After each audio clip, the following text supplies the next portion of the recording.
Ajo çfarë kemi pasur gjatë këtij viti po filloi ndoshta prej mungesës së investimeve kapitale, të cilat nuk janë realizuar në plotëni ashtu siç janë paraparë me ligjin e buxhetit për vitin 2025. Kjo është ankesa më e zakonshme e cilën e kemi marrë nga kompanitë anëtare dhe nga bizneset e tjera në Kosovë. Investimet kapitale kanë rëndësi të jashtëzakonshme për shkak të faktorit multiplifikues në ekonomi që ato gjenerojnë, edhe rrjedhimisht kjo ka bërë që një pjesë e madhe e bizneseve të ballafaqohen me vështirësi. Ajo zakonisht po mundohemi që kur po flasim për ndikimin e kësaj krize politike, gjithmonë të ndalemi te ajo që është e matshme. E matshme do të thonë është mos arritja si të them, e normës së parashikuar për rritjen ekonomike për vitin 2025. Nuk besoj që do ta kemi atë që institucionet vendore e kanë paraparë fillimisht në fund vitit kaluar ose në fillim të këtij viti, po flasim për si të them pamundësinë e vendit që të merë fondet e Bashkimit Evropian, ato të parapara me planin e rritjes, por edhe instrumentet e tjera financiare zhvillimore, të cilat Bashkimi Evropian i ofron për shtetet si puna e Kosovës që aspirojnë bën shtete anëtare të Bashkimit Evropian. Edhe jo më larg se gjatë kësaj jave pamë edhe deklaratat e zyrtarëve të lartë të Bashkimit Evropian, që thonë që Kosova nuk ka nisur akoma procesin e reformave të nevojshme për të përfituar nga fondet zhvillimore të Bashkimit Evropian. Ky është lajm negativ, domethënë edhe ajo çfarë po shoh po ashtu në tituj të mediave është që kjo është diçka që nuk matet domosdoshmërisht, pra nuk mund të shprehet në terma sasior se nuk mund të kuantifikohet, është ndikimi negativ që situata e tillë ka në imazhin e vendit. Domethënë Kosova edhe ashtu lëngon prej një imazhi jo të mirë, edhe për shkak se vjen të mos jetë histori e përfunduar, domethënë ne akoma nuk kemi arritur as antarësim të plot në organizatat ndërkombëtare, për të njëjtën kohë lëngojmë për më shumë njohje nga shtetet e tjera të globit, edhe rrjedhimisht lajmet negative, siç është puna për shembull me titujt që Kosova po thyen në rekorde në mos konstituimin e kuvendit, Kosova po thyen në rekorde në mos krijimin e qeverisë së re pas zgjedhjeve të shkurtit, janë të gjitha lajme të cilat nuk i bëjnë nder imazhit tonë. Po janë shumë tralla rastet në cilat një investitori huaj vendos të prej një shirit, ta them kështu fare thjesht, domethënë janë të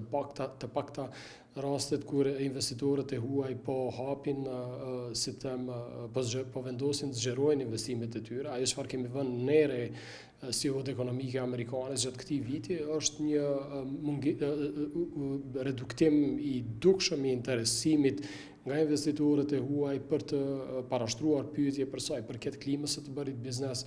në Kosovë ose lehtësirave të cilat vendi i ofron. Është mëkat për shkak se Kosova megjithatë ofron përparësi të mëdha konkurruese, të njëjtat nuk po arrin të promovohen si duhet para investitorëve të huaj, dhe rrjedhimisht ne nuk po arrim të materializojmë ose konkretizojmë interesin e caktuar të investitorëve që edhe të njëjtin ta vëmë në shërbim të zhvillimit ekonomik. Deklaratat e tilla janë të paprecedenta në kuptimin që rritja ekonomike zakonisht përdoret ose që mesatarja 3-4 viteve të fundit përdoret për të treguar rritjen ekonomike që vendi ka pasur. Domethënë ne kemi pasur qeveri që kanë pasur karakter populist edhe në të kaluara, po megjithatë të njëjtat janë referuar zakonisht rritjes ekonomike që vendi ka arritur përgjatë një viti të caktuar. Ne duhet të jemi realist në këtë aspekt, domethënë këtë vit presim të kemi rritje më të vogël se sa 4%, do të befasuesha nëse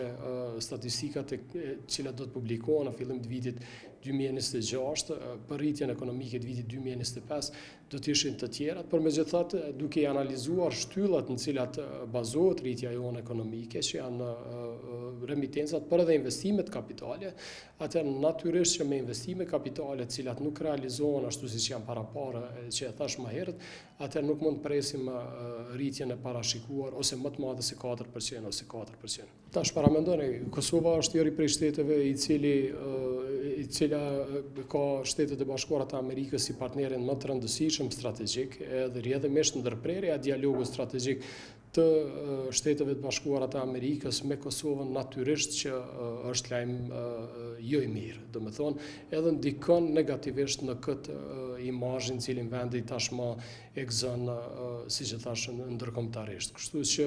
uroj që shpejt pas zgjedhjeve të reja të kemi një qeveri të re, e cila i kushton rëndësi më të madhe raporteve me Shtetet e Bashkuara të Amerikës, me Bashkimin Evropian. Kosova nuk e meriton që të jetë nën sanksione ose të ballafaqohet me masën dëshkimore nga ana e Bashkimit Evropian ose aleatët e saj, meqense se ne kemi bërë tërë këtë rrugtim këtu, 26 vite prej çlirimit edhe 17 vite prej shpalljes së pavarësisë, vetëm me ndihmën edhe me mbështetjen e aleatëve tanë ndërkombëtar. Kështu që qasja aktuale edhe për çka natyrisht që një pjesë e madhe e fajit u vihet atë autoriteteve të Kosovës momentalisht nuk guxon dhe nuk mund të vazhdojë.